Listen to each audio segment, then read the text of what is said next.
we're gonna go ahead and segue now to the game that you were at, good sir. The game down in Baton Rouge, Louisiana. LSU hosted Florida on Saturday. It was a defensive affair. They made sure of that. They look. Both teams told both fan bases like, look, if you're here to watch some high octane offense, everything that you saw in that Tennessee Georgia game, guess what, buddy? You're not getting that in this game. No, you're not. You did not. And the thing is, Kory, it'd be one thing if it was great defense being played. It was just bad offense being played, man. It wasn't even just great defense. Although LSU's defense is one of the best in the nation. I just feel like the offenses were just stinky. The field stank. That's how bad the offenses were. I smelt it, boy. It was just foul, raw. You know, it was terrible. It discouraged me. And you know how I feel about LSU this season, Kory. Yeah, You know how I feel about the Bengals this year, the Bayou Bengals. I didn't like what I saw. yeah. Look, you've been very high on them since we saw them in Week 1 against Clemson, and yeah, that what was that? Hey, it was so bad. Even Brian Kelly got pressed when he got pressed about the matter. Oh, don't worry. don't worry, because I got the sound bite. I have the sound bite for you good folks listening in. Hey, look, I can go ahead and play it right now. Like, look, they won the game 20-10. Mm-hmm. No offense, none whatsoever. We'll get to DJ in just a moment. But yeah, folks, in case you missed it, and what Chris is referring to, after the game, Brian Kelly decides to just go scorched earth on a reporter in Louisiana, and he just goes irate on this gentleman about asking about a simple question regarding his offense, regarding the running game. And I'm going to play it right now for you good folks because I want you to hear what Brian Kelly has to say. So I'm going to go ahead and mute my mic now, and I'm going to go ahead and let you good folks hear what Brian Kelly has to say. So here we go. Give me 1 second.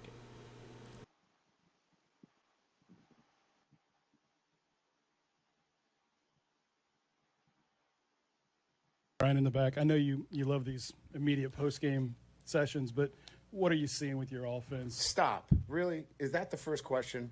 We won the game 20-10. Try another question. We played the game to win the game. All right. How about third down then? What is going on with third down? It's one game. Last game, we were great on third down. You're looking at this from the wrong perspective. LSU won the football game. Won the game. I don't know what you want from me. What do you want? You want us to win 70-0 against Florida to keep you happy? No, I think people want to know why you can't run the ball, quite honestly. We can run the ball. Did you see the last play of the game? That's all you need. Hey, he was 38 hot. That's all you need, Chris. Look, why are you asking me these questions? Like, come on now. Come on, can somebody, ESPN, anyone, Power 5 boy, just, hey, someone get on the podium. That's all you need. Shout out to the reporter, though. He ain't back down. He said, okay, well, you don't want to answer my question about the offense. What's up with the running game? Yeah. Oh, what's up with the third downs? You can't get no third down? I guess. He just had him covered. He kept doubling down. You're going to ask one of these. I love it. I love the ability to keep asking the question. Of course, he stood on business. the resiliency in that one reporter. Oh my gosh, it was amazing. But yeah, I just had to play that quote. Yeah, no, you ain't wrong because we've had coaches take up for their teams and post game pressers plenty of times, but that just felt like he had to let his frustrations with how the offense has been performing. He had to let them off on somebody else, and he did go on to apologize earlier in the Monday morning presser to the same reporter for how he responded and reacted in that moment. So he has apologized for that outburst. But I feel like he's just frustrated, and he let his frustrations out on him, the man asking about it, because we know how much money LSU put into this team this year, millions of dollars into what is supposed to be a high octane offense, Kory. When you bring in receivers from all over the SEC, Nick Anderson, you come on here from Oklahoma, Marion Brown, you come on over here from Kentucky. You got another weeks on defense. What else? You got 3 weeks. I didn't know about there was a third one until Brian Kelly had mentioned it. I'm like, why? Why do you have 3 of these guys? Where did the third one come from? Hey, that bloodline is true. Hey, look, man, they got a Roman Reigns bloodline. I was pretty all the week boys myself. He was like, look, I'm recruiting all of these guys. I'm recruiting the whole family. If they have sisters, they are a part of the team. Like we gonna stack this team filled with weeks. Hey, all the weeks you can find, bring them to LSU. But they have invested so much into this team, and the offense has been a disappointment. The offense isn't even cracking 30 points. No, they haven't cracked 30 points yet this season, and that's abysmal. That's very disappointing. Very disappointing. So they know something has to change, and they got to figure things out. Fortunately, they are playing extremely great defense, but that game was terrible. It was hard on the eyes, not easy on the eyes, at all. It was, sometimes you remember in school, Kory. Mm-hmm. It was always in high school. Every high school had that one teacher.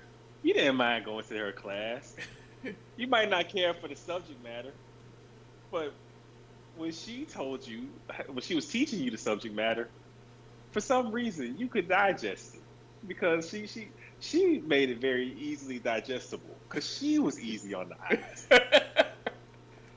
And then there were some teachers that weren't so easy on the eyes. They just did not care to go to that class at all. So this is one of those games that was that teacher that wasn't easy on the eyes. You just if you could skip that period, you would. And so I'm sure both fan bases after watching that game wish they could have just pressed fast forward to this weekend because that game was not it. Not at all. Not at all. It was it was disappointing offensively, and that's putting it lightly. it was atrocious in terms of our offense. In terms of the offense from both teams, never would I have thought that this game would come down to this, but hey, that's what we got in terms of LSU's offense. If you flip to the Florida side, Chris, it gets even worse. DJ Lagway throws 5 picks, and at that point, the fan base at Florida, they're already thinking about basketball at this point. Like I have never seen a fan base, Chris, give up so easily after a loss. I look, and we saw the USF game. That fan base was irate. They were upset when they saw this game. They saw the ending and they saw how they lost. I've never seen a fan base give up on the team, the players, and the coach. Not even DJ would get a pass from this fan base. DJ, he looked real DJ Lagway-ish out there. He wasn't looking like Lagway. He was looking like Lagway. The shades of Clemson and Florida State's former quarterback, because it was a bad night in the office. They just kept asking him to make plays. And that secondary had the offense, locked up. There was no plays for him to make. He kept making the wrong ones. So it's tough, man. It's tough. It's not looking good for old Billy Napier out there in Florida. Doesn't get any easier. Matter of fact, honestly, it gets harder. Because Miami been balling. And now you got to play Miami? Imagine being Florida and you lost to USF. The next week you play LSU. And then you lose that game. And then, fans come to you, or the media comes to you, and they're like, hey, Coach Napier. Oh, yeah. Next game you got on the slate is undefeated Miami. Like, what are you feeling? Like, are you just numb right now? Yeah. Because that's what I'd be. Who would have thought in the preseason, Kory, that your most winnable game is looking like it's Texas? That would have never thought. and we're putting that lightly. That defense is still good. The defense is still good. It's the only thing is both quarterbacks just can't throw the ball at the moment. It seems like who can make the fewest mistakes will be the one that messes around and wins that game. But yeah, man, it's rough out there at UF, and LSU has a lot to clean up. This team will not win a national championship playing the offense that they are playing right now. They might not make the playoffs if they continue to play this way offensively. I don't care how great the defense is. Something has to change drastically. You got to be able to run block, and they have yet to be able to run block, Kory. I saw it with my own eyes. They can't run block to save their life. Mm-hmm. And that was the problem last season. And that was the reason that team didn't make the playoffs last year. They couldn't run the ball properly. You bring back Caden Durham, new O-line, same problems. And it's shown. So, it's shown in real time. And that's what that reporter, you can say Brian Kelly that maybe after a win, and that was an emotional game, of course, because you had desperate Florida coming in to your town, salivating for a win. They couldn't get the job done. You end up winning. Are you looking at answering that question at that moment in time? No, probably not. Probably no coach is willing to talk about that at that point in time, but it is a question that needs to be answered at some point, whether it's on that podium after a big win, after a loss, or just at practice. At some point, the offense has to find themselves, or you're going to have to find some offense, because the schedule is going to get harder for you. This is the SEC, where teams beat up on each other week in and week out. And as teams get better offensively, you're going to have to do that. And it's one thing of saying, hey, I'm going to get us to a national championship by having championship defense. That's one thing, and they have it. But there's another thing in you not figuring out how to, orchestrate a decent, just an average offense. to get you where you need to be at. They're gonna have to figure it out, Chris, because as long as they don't, the clock's gonna be ticking, and they're gonna meet up with a team that they're gonna wish that they had all of these answers figured out sooner rather than later. Oh, I'm gonna tell you right now, brother. There are two teams for sure. I know they ain't beaten if this continues. One is at the end of the season, Oklahoma. If this continues, you ain't going to Norman, Oklahoma, and winning that game. That's for damn sure. No. The second may surprise people, but I am dead serious when I say this. They ain't going to Nashville and beating Vanderbilt either, playing like that. We'll get to that. Okay? We will get to that. Baby steps, Chris. Baby steps. But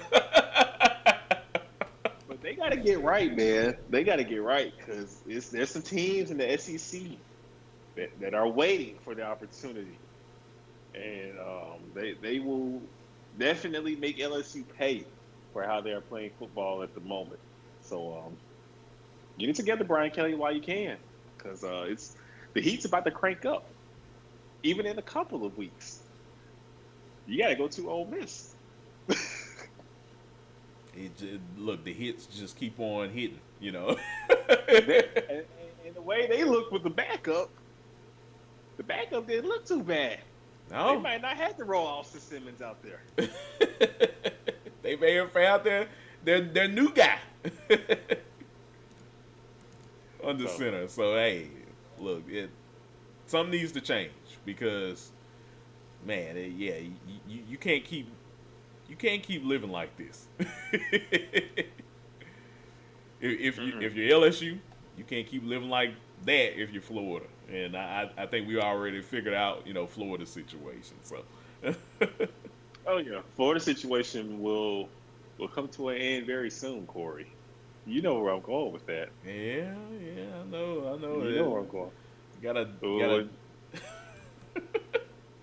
They got a date. They got a date with Mississippi State coming up here later on the schedule. Not too long ago. It's on the horizon later on in October. Look, all I'm saying right now, Chris, you probably see it. Look, Mississippi State, outside of playing Arizona State, hasn't played too much of anybody, but I don't even think that matters. I think Levy is gunning for someone this season. Oh, well, you know how this goes. We know how this goes. If Mississippi State wins that game at Florida, Billy Napier is not going back in the office. He won't be found in that sportsplex on Monday morning.